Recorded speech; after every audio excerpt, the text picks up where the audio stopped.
Oi, crianças, tudo bem? Espero que vocês estejam bem. Hoje nós vamos dar continuidade nas nossas aulas, então falamos já sobre o plano da salvação, onde vocês fizeram a pulseira ou o colarzinho com as cores e o significado de cada uma delas. Depois falamos sobre os principais mandamentos que Jesus deixou para nós. Vocês se lembram? Quais são os principais? Até que Jesus estava lá, junto com os mestres e doutores, e eles perguntaram assim, para saber se Jesus ia saber responder, né? Falaram assim, Jesus, qual que é o principal mandamento? Qual que é a principal lei? Que naquela época eram as leis de Moisés. E aí Jesus respondeu, qual que é o primeiro que ele respondeu? Amar ao Senhor acima de todas as coisas. E o segundo, amar ao teu próximo como a ti mesmo, porque esses são os dois mandamentos que são a base para todas as demais leis. E aí eles ficaram, nossa, Jesus sabe, uau! Se lembraram desses dois mais importantes mandamentos? E hoje nós vamos falar sobre o nascimento de Jesus. Vocês sabiam que antes mesmo de Jesus nascer, aqui na Bíblia, já falava sobre Jesus? Ah, como assim? Claro, né? O Novo Testamento fala sobre Jesus. Mas e no Antigo Testamento? Quem sabe me dizer algum lugar que fala sobre Jesus no Antigo Testamento? Ou então, outra pergunta. No Antigo Testamento, falava sobre Jesus? Eis a questão, né? Sim, falava sobre Jesus no Antigo Testamento. Através de símbolos. O que é um símbolo? Ah, por exemplo, essa caneta eu vou falar que é a minha menina. Então, a caneta é um símbolo, é algo que representa alguma coisa. Então, já falava através de símbolos, através de profecias, através de correções. Então, tem várias passagens no Antigo Testamento que já falavam sobre Jesus, sobre o nascimento de Jesus, sobre os feitos que Jesus iria realizar, sobre muitas coisas da vida de Jesus, já falava no Antigo Testamento. Então aqui, ó, Antigo Testamento.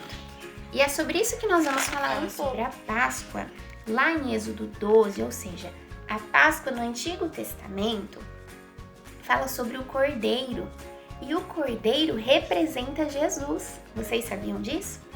Inclusive, alguns nomes de Jesus é Cordeiro de Deus. Então, tem essa simbologia do Cordeiro remetendo a Jesus, lá no Antigo Testamento. E sabe, uma das principais profecias, ou seja, das mais conhecidas profecias sobre o nascimento de Jesus, quem que fez? O profeta Isaías, isso, do livro Isaías lá da Bíblia, sabe da música? Isaías, Jeremias e Lamentações. Sou muito cantora, né, crianças? Eu sei, tô brincando. Então, vamos abrir lá em Isaías, né? Foco, vamos ter foco aqui, que senão eu vou começar a cantar pra vocês. Vocês vão querer dançar. Isaías, lá antes de Jeremias. Isaías, capítulo 7, versículo 14.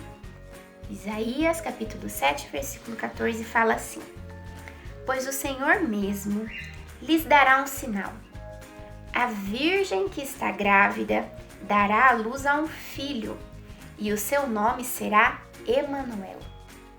Depois, lá em Isaías 9, no versículo 6, o profeta Isaías também fala sobre o nome de Jesus. Olha aqui, ó. Pois já nasceu uma criança, Deus nos mandou um menino que será o nosso rei. Ele será chamado de Conselheiro, Maravilhoso, Deus Poderoso, o Pai da Eternidade e o Príncipe da Paz. Ele será descendente do rei Davi, e o seu poder como rei crescerá, e haverá paz em todo o seu reino. As bases do seu governo serão a justiça e o direito, desde o começo para sempre.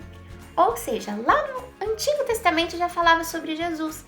Tinha profecias, ou seja, revelações de Deus sobre coisas que ainda iriam acontecer.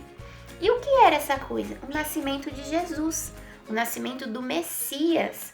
O que é o Messias? Se a gente for ver no significado da palavra, pode ser, tem o significado sem ser o religioso, que vai trazer que é alguém esperado. Ou seja, o Messias é uma pessoa que a gente espera. No sentido religioso, é o quê? O Messias é o descendente de Davi. Lembra que nós acabamos de ler aqui? Que está lá em Isaías 9? Que ele seria o descendente de Davi. E também, em Isaías nós lemos, ou seja, no Antigo Testamento, antes de acontecer, falava que uma virgem iria ter um filho e esse filho iria se chamar Emanuel, Deus conosco, o Pai da eternidade, o príncipe da paz. E quem que era esse? Jesus. Agora nós vamos lá para o Novo Testamento. Mateus, capítulo 1, versículo 18. Em Mateus, capítulo 1, versículo 18, fala sobre José, que era um homem, e ele era namorado, mais ou menos, era noivo de Maria. Os dois, eles viviam juntos. Só que eles ainda não eram casados, portanto, eles não tinham um nenenzinho. Só que o que aconteceu? Lembra que lá em Isaías, que nós acabamos de ler, falava que uma virgem iria ter um filho?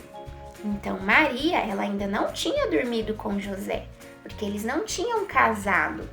E ela ficou grávida. E aí José ficou assim, meu Deus do céu! Como assim a minha mulher tá grávida se eu não dormir com ela ainda? Será que ela dormiu com outro? O que será que aconteceu? Eu vou ter que deixar ela, porque naquela época não era comum a mulher ficar grávida sem estar casada e ficar tudo bem. Hoje a gente vê, né, algumas meninas novas que têm neném, ou algumas pessoas que não são casadas e a mulher fica grávida.